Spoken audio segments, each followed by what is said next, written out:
Avec 2 fermetures des commerces non essentiels, les magasins genevois se sont vus fermer presque la moitié de l'année.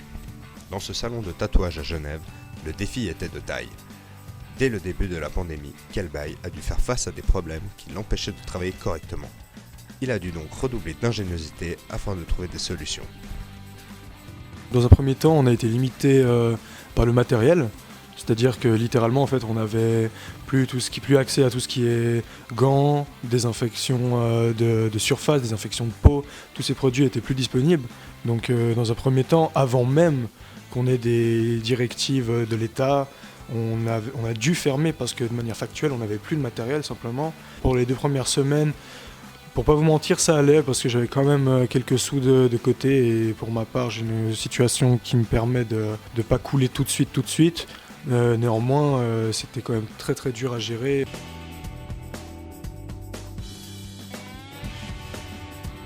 Pour combler les pertes et pour trouver un moyen de quand même survivre en tant que tatoueur, comme ça, milieu artistique, finalement, on a plusieurs moyens de s'en sortir. On peut faire plusieurs choses, par exemple sortir des t-shirts, sortir des prints. En fait, trouver d'autres sources d'argent tout en restant dans notre milieu artistique, ça reste quand même très limité et on n'a finalement pas non plus...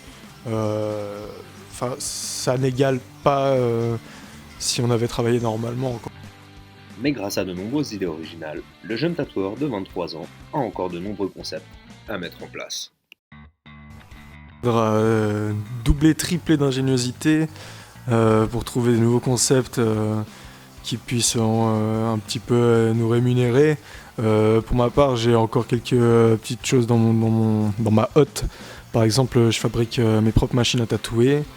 Et par exemple, je pourrais vendre mes machines à tatouer, en faire la promo, développer de nouveaux prototypes. Donc pour ma part, s'il n'y a plus de tatou, je m'ennuierai pas. Mais pour les autres tatoueurs, malheureusement, je pense que on sera très très limité quand même. Ou autrement, par exemple, j'ai des cadres de stencil. Les stencils, c'est les calques qu'on pose sur la peau avant de se tatouer, comme par exemple juste derrière moi.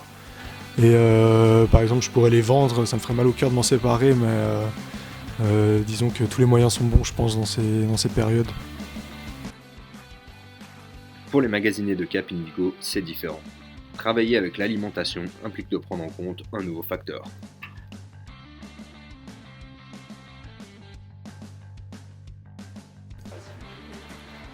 Oui, il y a eu un effet direct sur les stocks, surtout que, par exemple, l'alimentation, il y a une date de péremption.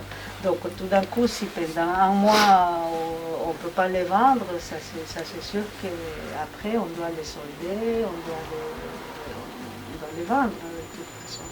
Alors on a fermé complètement tous les magasins, c'était la décision de Caritas parce que nous on vend aussi un peu de l'alimentation, on aurait pu ouvrir mais c'était fermé. Et puis nous, en tant que salariés de Caritas, on était au chômage partiel. On a un site internet qu'on est en train de le développer et là on a mis à la vente par exemple des corbeilles de Noël, les bons cadeaux, les calendriers Helveta, certains produits. De toute façon, on ne peut pas échapper à ces sortes de solutions, ces sortes de possibilités. Voilà. Pour la boutique Prunelle à Carouge, si le premier confinement s'est plus ou moins bien passé, ce fut un tout autre son de cloche pour ce qui en est du deuxième.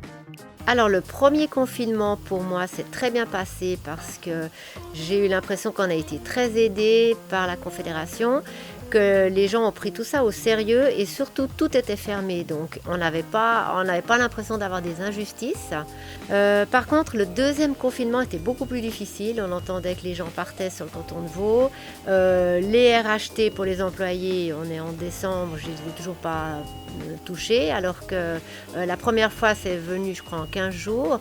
Enfin voilà, on dirait qu'il y avait une sorte de lassitude et c'est pas encourageant pour nous. J'ai mis au point, j'ai mis un click and collect, mais qui n'a pas fonctionné du tout parce que je pense que mes clients ne sont pas habitués à ça ou j'ai peut-être pas fait assez de pub. Alors par rapport aux pertes du deuxième confinement, oui j'en ai eu certes, ça c'est sûr, mais j'ai pu les surmonter par rapport, j'ai une clientèle qui est très fidèle, qui nous a attendus, qui est revenue après vraiment en masse, je pourrais dire, bon, malgré qu'on les comptait, qu'on respectait le nombre de personnes qui devaient rentrer dans le magasin, mais les gens ont vraiment bien répondu présent et on a quand même eu des pertes, mais surmontables.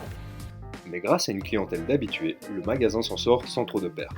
La gérante de cette boutique de prêt-à-porter compte encore sur cette fidélité sans faille et la grande patience de ses clients pour surmonter la crise.